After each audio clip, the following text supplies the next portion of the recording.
It's that time again. You guys have been asking questions, and I'm here to answer them. Dragon MZ and Guys in Buick want to know about S rankings in video games. So, lots of games give you some sort of ranking of your performance at the end of a level. It's very common in rhythm games, but it also exists in action games, fighting games, and so on. These ranking systems often follow traditional academic letter rankings, with F being the worst and A being the best. Japanese games often feature an S rank above the traditional A rank. I think I saw this for the first time in maybe a Dance Dance Revolution machine at an arcade, and I just assumed that it stood for something like super or special. There's a lot of potential explanations floating around about where this top tier rank comes from and why the letter S is used. There's a theory that it comes from the rankings of seats in concerts. A through F are just regular seats, and S tickets get you right up in front of the stage. There's some old Japanese car manufacturers that offered more powerful sporting models of their cars that were usually labeled with S's. But I think the most likely origin actually is from a Japanese academic grading system. There's many different ranking systems across different schools, but many universities do use a system where S represents a level of achievement that is above A. In this context, S stands for Shu, which means something like excellent in Japanese. As always, we try to find the first game to use it. This one was honestly a real difficult one to find.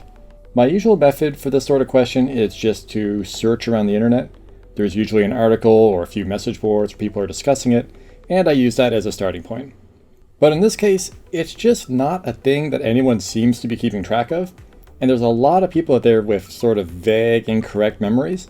So I find a message board post claiming the King of Fighters 94 is the earliest one, and then I check it out and that's not true. Someone else says Fatal Fury Special, and that doesn't even give you a letter grade, let alone an S. One guy confidently states Excitebike used it. It did not. Pretty early on, I confirmed that in 1997, the Sega arcade game Top Skater uses S to rank both your individual tricks and for your total performance after a level. I knew Dance Dance Revolution used S as a rank a year later in 1998, so I thought maybe an earlier rhythm game might have it as well. It turns out there are not a lot of rhythm games before that. It basically comes down to Parappa the Rapper and that NES aerobics game. Neither one gives you a letter score. Someone suggested Fire Emblem. That does give S ranks in a few games, but not any that were released before Top Skater. I thought I might have had something when I looked at the Sega Saturn game Nights into Dreams. It released a year before Top Skater, but that ranking system tops out at A. At first, 1997 seemed late to me. I really thought there had to be an earlier game awarding S ranks. A year or two past that, and the S rank suddenly becomes much more common. It seemed to me like this might be a Sega thing, as it starts popping up fairly often in Sega Arcade and Dreamcast games, things like Crazy Taxi. Alright, it's time to check out how you did today. Now let's take a look. Class S license. Man, that was amazing driving. I'm sure you're gonna come by and show it to me again sometime, right? Here we go. So I went to the list of Sega arcade games, which surprisingly starts in the 60s, and started working my way backwards, checking for anything that looked like it might potentially use a letter ranking system. Sega Ski Super G doesn't use it, neither did Scud Racing, or Last Bronx, Virtual Fighter 2, Manix TT Superbike, Sega Rally Championship, Sky Target, Puyo Puyo Sun, or any of the other games I checked. So at this point, I'm just going to call it for Top Skater, keep an eye in the comments to see if any of you guys can manage to come up with an earlier one. I had a few questions about the way many games use a certain set of colors and labels to rank the level of item rarity. In games of all types, players spend a lot of their time collecting weapons, items, and other equipment. It's common for these items to vary in quality or rarity, and also common for those ranks to be illustrated by color. At this point, there's a fairly standard system. White or gray for the most common, lowest tier items. Green is slightly better, then blue, which is better still. Next is purple for extra rare or especially high quality items. And finally, there's gold, reserved for the very best or often unique, one-of-a-kind items. But why this system, and where does it start? 32 years ago, in 1993, there was an ASCII art roguelike dungeon crawler called Angband. It's pretty well known among roguelikes, and it still has a healthy following even today. Angband didn't use the standard colors I mentioned before, but it did use different colors to denote different item types and item rarity. The developers of Diablo in 1996 were inspired by this system and used a similar one. White for common items, blue for magical items, and gold for unique. Diablo 2 in 2000 added more colors, but still not quite the system that we're used to. In 2004, World of Warcraft used white, gold, blue, purple, orange. This is also where we get the standard labels of common, uncommon, rare, epic, legendary. Most games swap out orange for gold, and there's the occasional variation, but the order has largely stayed in place ever since. Today we see it in everything from RPGs to battle royales. I had a few questions about the terms nerf and buff. So, many modern games exist in a state of constant flux, with developers adding new features and adjusting existing ones. When a particular weapon, class, or ability is found to be too powerful or too dominant in the current strategy, developers will often nerf it to make it less powerful. Conversely, an especially weak or useless item may get buffed to make it stronger. But where do these words come from, and when did we start using them? So let's start with Nerf. Nerf is a brand of popular children's toys, best known for their colorful guns that fire soft foam darts. Now, I had assumed that the word Nerf was just a nonsense term invented by a toy company, but it actually comes from Nerf bars. These are metal bars on vehicles designed to offer protection in a collision. These metal bars were often wrapped in non-expanding recreational foam, or Nerf. Nerf has been making soft foam sports equipment since 1970. They released their first foam blaster in 1992. The Nerf toy brand had a surge of popularity in the 90s that continues to this day. And I think it's pretty easy to see how reducing the damage on a weapon in a game could be compared to the feeling of firing a harmless children's toy. It looks like the origin of the term in gaming comes from the 1997 MMORPG Ultima Online. At the time of the game's release, swords were overpowered compared to magic and other weapons. When the developers reduced the power of swords, frustrated swordsmen took to the message boards, complaining that it felt like they were now swinging useless Nerf swords. The term eventually spread and became a common online complaint whenever developers weakened something. Buff is a little more complicated. There's still debate about whether it's referring to the slang of how a muscular person can be described as buff, or if it comes from buffs meaning to polish. Personally, I lean toward the latter. Nailing down a first use is also tricky, as it kind of has two meanings. Buff has existed for a long time in tabletop games as a temporary improvement applied in-game. For example, a magic spell or a potion that will temporarily improve your character's strength stat. The opposite is a debuff, which temporarily weakens something. The earliest official use I could find was the D&D 3rd edition add-on, the Psionics Handbook, published in 2001, which had abilities named Buff and Extra Buff. But it looks like it was being used informally before that. A lot of people point to the games Anarchy Online and EverQuest as sources that made the term much more popular. I'm not super clear on when it went from exclusively referring to a temporary in-game benefit to also meaning a long-term developer change, but it looks like it started getting used like this around the same time that Nerf got popular.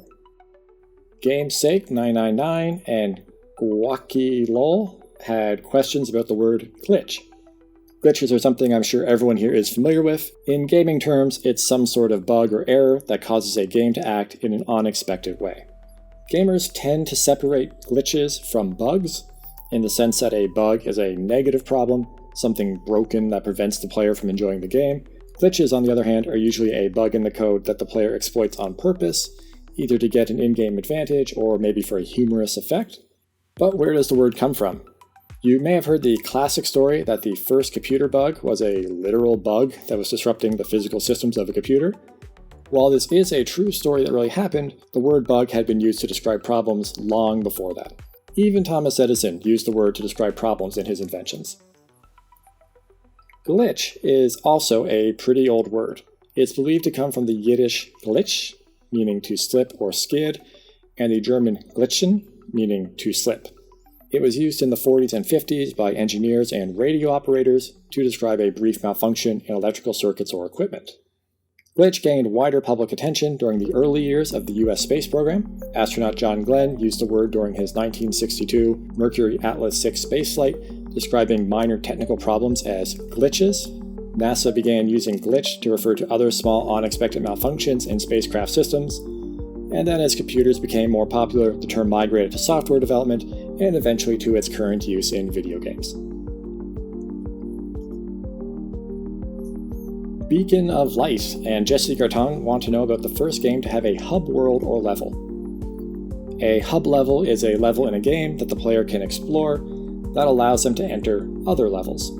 It's a bit of a fuzzy term. Some people consider something like the map screen in Mario 3 or the overworld in a Final Fantasy game to be hub levels, and personally I disagree. I feel like a true hub world has to use the same controls and mode as the regular gameplay to really count. Now, the literal meaning of hub is the center of a wheel with spokes leading away from it. It can also be a metaphorical center, such as when we say a place is a hub of activity. A really obvious example is the castle in Mario 64. It's full of paintings which act as portals to the levels that make up the bulk of the game. This was pretty common in 3D platformers at this time. For example, Donkey Kong 64 and Banjo-Kazooie both had similar areas. Crash Bandicoot had something called the Warp Room, and Spyro the Dragon had a few different hub areas that led to different levels. All these games were released between 1996 and 1999, and this seems to be when the phrase hub level began to get popular. A year after Mario 64, the first Fallout had a city called The Hub. It was a large city that was centrally located in the game world. While not a true hub level, it served a similar purpose as a safer location the player was likely to return to between expeditions to more dangerous parts of the world. When trying to think of an older example in games that I've played, the only earlier one I could come up with was Crystal Caves in 1991. It had this central area with doors to the various caves that you would explore. Slightly earlier, in 1990, there was the Sega Genesis game Castle of Illusion starring Mickey Mouse. This also had a castle full of doors to the various levels. But it looks like the earliest hub world comes from the 1981 005, an arcade spy game. The player had to smuggle a briefcase through a city to a waiting helicopter. There was a hub level of city streets, and the player could enter other levels within the different buildings. So it ended up being quite a bit earlier than I expected. A few different people want to know about cheat codes. Cheat codes are usually a typed phrase or a set of controller inputs that let the player change the rules of the game. This usually gives the player a huge advantage, such as letting them teleport to the last level, get endgame items, or just become completely invincible. Originally, cheat codes were a method for developers to test their games for bugs.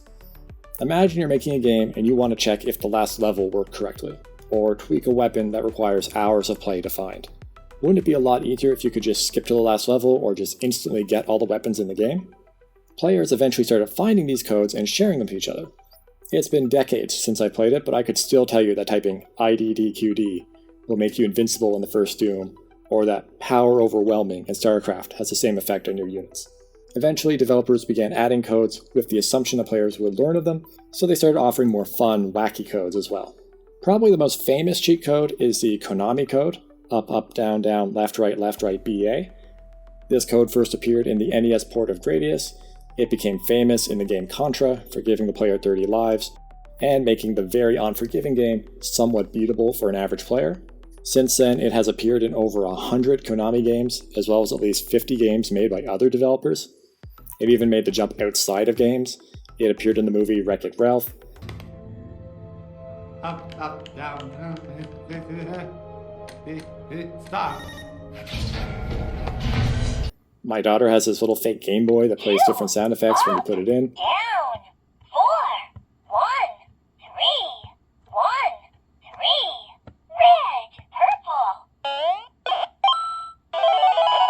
You did it! Probably the weirdest is this website the Bank of Canada made when they released a new $10 bill. Type in the Konami code and you're treated to a sort of gamey version of the song Oh Canada. But you guys wanted to know who's first. It's pretty widely accepted that the first cheat code was in the 1983 ZX Spectrum game Manic Miner. Typing in 6031769, the developer's driver's license number, would let you skip levels and gave unlimited lives.